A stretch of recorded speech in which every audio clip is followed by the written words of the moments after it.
Europe 1. Elles sont source de bien des débats, on les appelle les fermes-usines, ces gigantesques fermes d'élevage de bovins qui peuvent aller jusqu'à plus d'1 millier de bovins d'élevage. Dans la Vienne, à Coussay-les-Bois, déception parce que la justice vient de donner son feu vert à une telle ferme-usine. Depuis 6 ans, riverains et élus locaux mènent une lutte acharnée contre ce projet. Projet pourtant annulé par le tribunal administratif de Poitiers en 2017.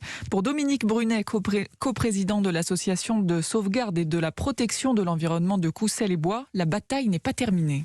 C'est un jugement qui est tout à fait incompréhensible. Juste à la verticalité de là où ce projet doit se faire, il y a une nappe phréatique et elle dessert une population de 4000 habitants. Donc on sait très bien qu'un projet d'une telle ampleur va générer des pollutions. Il y aura du fumier, il y aura du compost et ça c'est extrêmement grave. Deuxième point, c'est une viande de qualité très très moyenne. En plus c'est pour l'exportation. C'est un projet qui va à l'encontre de l'évolution de la société. C'est un projet qui n'a rien à faire dans nos territoires.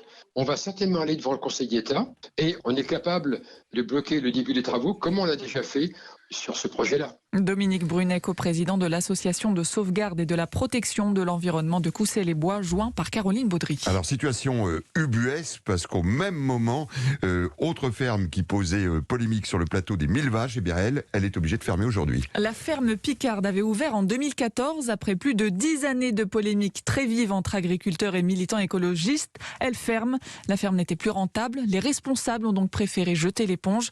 Reportage de Damien Mestre. Les derniers bovins de l'exploitation ruminent dans l'immense hangar en tôle de la ferme des 1000 vaches. Bientôt, toutes ces bêtes seront vendues ou partiront à l'abattoir. Édouard Brunet observe les tracteurs chargés de fumier. Ils font leurs ultimes allers-retours. C'est triste, très triste. Il est le vice-président des jeunes agriculteurs de la Somme et ne digère pas la fin des 1000 vaches. Je me dis que c'est 23 salariés qui demain vont certainement se retrouver au chômage. On a écouté des antispécistes, anti-tout, qui n'ont aucune connaissance du monde agricole, de comment fonctionne un bovin. Oui, c'est à cause d'eux. Il n'y aura finalement jamais eu 1000 vaches dans ce hangar, faute d'autorisation. L'année dernière, la justice a d'ailleurs tranché. Le cheptel doit passer de 800 à 500 bovins. Intenable, répondent les exploitants. Victoire des opposants.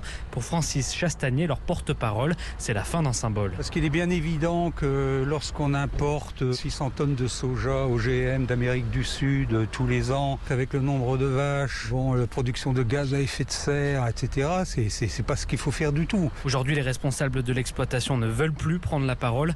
Ils préfèrent tourner la page pour de bon et se concentrer sur l'avenir qui passe désormais par la culture de lin et de betterave. Abbeville, Damien Mestre, Europe 1.